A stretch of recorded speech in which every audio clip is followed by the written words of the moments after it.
السلام علیکم ناظرین، آپ دیکھ رہے ہیں میرے یوٹیوب چینل میں ہوں سہیل اکبر۔ میں آج بات کرنا چاہوں گا مفتی طارق مسعود صاحب کے حوالے سے۔ مفتی طارق مسعود صاحب حالیہ کچھ دنوں میں باہر ملک کے اسفار پر ہیں، تو مفتی طارق مسعود صاحب نے باہر ملک کے اسفار پر ایک جگہ میں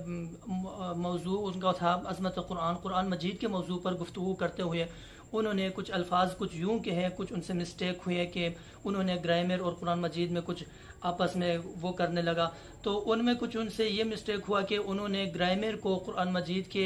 الفاظ کے حوالے سے انہوں نے کہا کہ گرامر کچھ زیادہ ٹھیک ہے اور قرآن مجید کے الفاظ یعنی گرامر کے خلاف ہے، کچھ ایسے بات کی، تو جس کی وجہ سے آج کل سوشل میڈیا پر یہ ان کے بیان اور لوگوں کے مخالفین کے بیان ٹاپ 10 پر چل رہے ہیں، کیونکہ جو ان کے مخالفین تھے انہوں نے اس کو بڑا چڑھا کر مفتی صاحب پر قرآن مجید کے یعنی توہین قرآن مجید اور انبیاء کے توہین کا الزام لگا کر بڑے بڑے دعویٰ کیے، اور یہ ہوتا ہے اس وجہ سے کیونکہ لوگ بغیر تحقیق کے بغیر کسی بات کے فوراً الزام لگانا شروع کر دیتے ہیں، جس کی وجہ سے اگلے بندے پر کافی اثر پڑتا ہے۔ مفتی طارق مسعود صاحب نے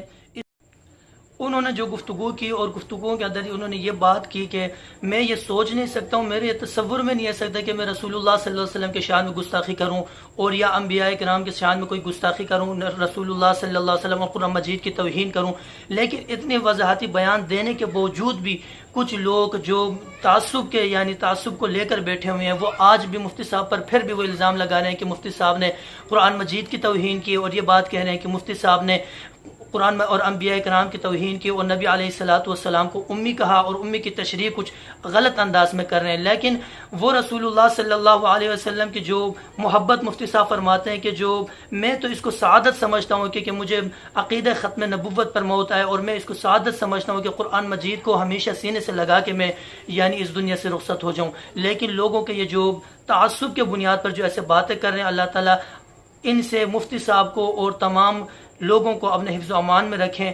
تو سوشل میڈیا کا دور ہے، تو مفتی صاحب کے حوالے سے لوگ اتنی جذباتی ہوئی ہے کہ مفتی صاحب پر کفر کے فتویٰ لگا کے ان کے قتل کرنے کی دھمکی دے رہے ہیں۔ آپ نے گزشتہ ماضی میں دیکھا کہ کچھ ایسے شر پسند لوگ جنہوں نے لوگوں پر گستاخی کے الزام لگا کے انہیں قتل کر دیا، اور جیسے کہ جنید جمشید رحمۃ اللہ علیہ کا واقعہ آپ کے سامنے، جیسے وہ ایئرپورٹ پر اترے لوگوں پر ان پر حملہ کیا، یعنی ایسے واقعات ہمارے ملک میں ہوتے رہتے ہیں، آئے روز یہ واقعات کیوں ہو رہے ہیں؟ ہم جب تک کسی کو مجرم کو قانون کے حوالے نہیں کریں گے اور قانون کے حوالہ کر کے جب ان سے تفتیشات کرنے کے بعد پھر ان پر کوئی حدود یا قیودات وہ لاگو نہیں کریں گے، اس وقت یہ ہمارے ملک میں امن و امان نہیں ہوگا، اس وقت تک ہمارے ملک میں کوئی چین اور سکون اور ایسے اطمینان والی زندگی کوئی بھی بسر نہیں کرے گا۔ تو اللہ تعالیٰ سے امید ہے کہ اللہ تعالیٰ ہمیں صراط مستقیم پر چلائے اور ایسے تعصب اور وغیرہ ان چیزوں سے ہمیں محفوظ رکھے۔